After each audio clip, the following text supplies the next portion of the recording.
One of the most common things you'll hear from kids if you hang around with them long enough is that that's not fair. However, if we're being sincere, it's not only the kids who demands fairness. It's in human nature for all of us who wants fairness, which make lung cancer diagnosis particularly challenging and, in my opinion, one of the most unfair emotions a person might have. You may believe it's unfair that you or someone that you care about should deal with lung cancer, particularly if you're too young or have taken excellent care of your health and have seldom been ill. Unfortunately, lung cancer patients have the greatest rate of experiencing not fair feelings among those cancer diagnoses.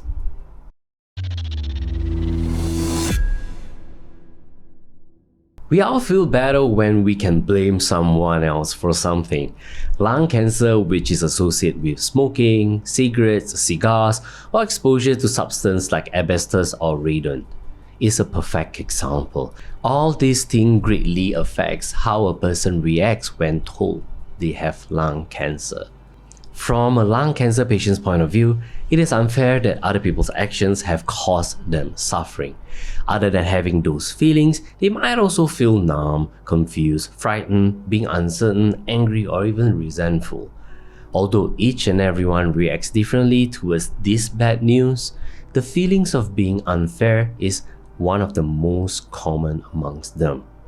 Your worries and feelings about not being treated fairly is reasonable.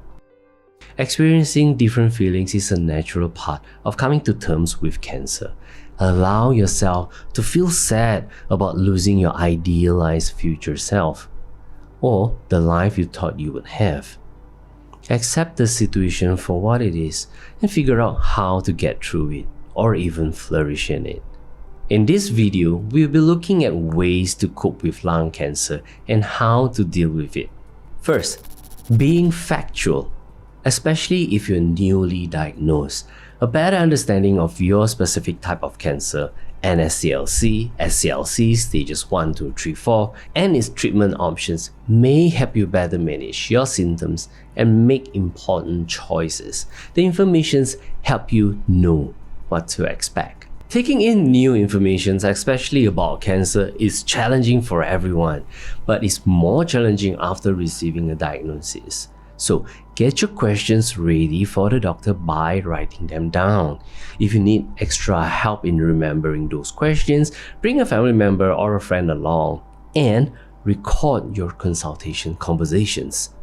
Sometimes it isn't easy to deal with a lot of new information. If you still need help understanding, ask your doctors or other healthcare professionals to clarify everything again. Remember, you don't have to settle everything at once, but getting the facts clear is the very first step to handling your emotions.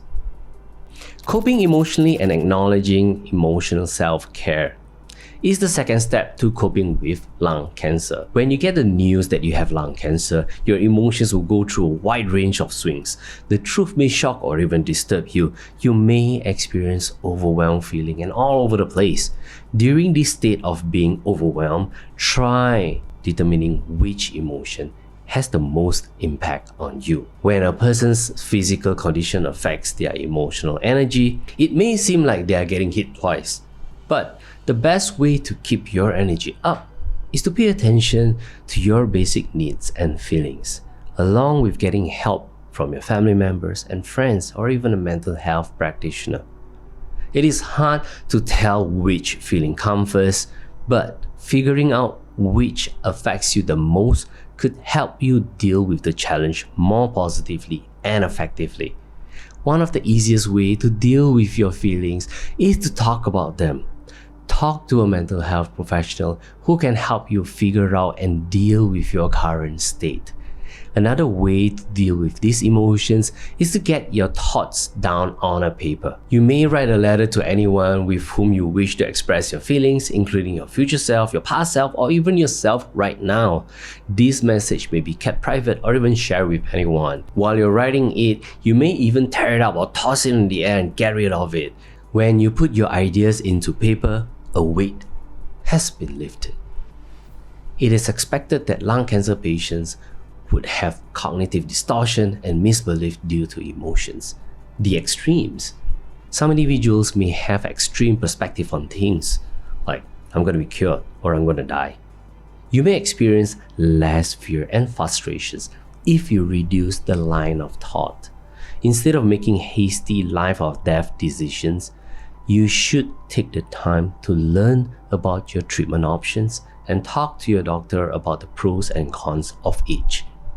Do not overgeneralize everything. For example, because of my illness, I've made my wife worried and struggle so much to make ends meet. I'm such a useless husband. Don't put the negative ahead of the good. Another example, my test result shows that the treatment is working, but I think cancer probably will come back due to some studies that I've read. And most importantly, don't jump into conclusion about others. If your friend haven't called you or checked up on you recently, it doesn't mean they don't care. Try doing what makes you happy. You should get back into your activities even if you have to make some changes. Think about what you did and get through hard times in the past. If you want to watch a children's movie that made you happy when you were young, or that your children or grandchildren likes it now, go ahead. The third way of coping is coping with physical side effects. Lung cancer and treatment may change your body. These may influence how you see yourself now and future. Experiencing this coughing, difficulty breathing may cause distress and anxiety. Learn ways to calm yourself down. And remember to consult the doctor if the condition has gotten worse. It is essential to inform them about any new side effects or changes to those already found. If they know how you're feeling, they might find ways to minimize or even eliminate those side effects and making you feel more comfortable. Side effects may also continue after the treatments. These are long-term side effects that go up to months or years after the treatment. As part of this treatment, those who have survived must deal with their long-term and late side effects. Speaking from my experience, in addition to 3 battles with cancer, I've experienced 2 episodes of heart failure and lung failure, and was forced with massive intakes of steroids, resulting into 6 shattered bones 5 years later. Which is now. If I have known about the long-term side effects of the drugs, I might have been prepared for it today. And lastly, coping with social. Telling your loved ones about cancer diagnosis may help emotionally and practically. Some people won't talk because they are afraid it will hurt. Others may worry you won't manage a situation or say something wrong. Without communications, your relationship may suffer. Communication may develop trust and togetherness during your hard times. If you want to talk about your feelings, tell your loved ones. If you don't want to worry your loved ones, friends, family members, you should speak to a therapist or even a peer support group. They can provide help and also provide additional information. Humans need to express our psychological suffering. Find someone you can trust and talk to. It makes us feel connected. Without an outlet, anger may consume you and complicate everything. If you believe your mental health is out of control, consult your family doctor or a psychiatrist or even a mental health professional to find out what treatments are available. There is no need in feeling embarrassed about seeking help. Life is not about fairness. It's about learning how to balance it. If you do find this video helpful in battling with your lung cancer journey, give it a thumbs up. And if you guys haven't yet, don't forget to subscribe, hit the bell, drop me a comment, and please tell me about your cancer journey. I'd love to hear it from you. Once again, my name is Joseph. Let's embrace life. See you in the next video.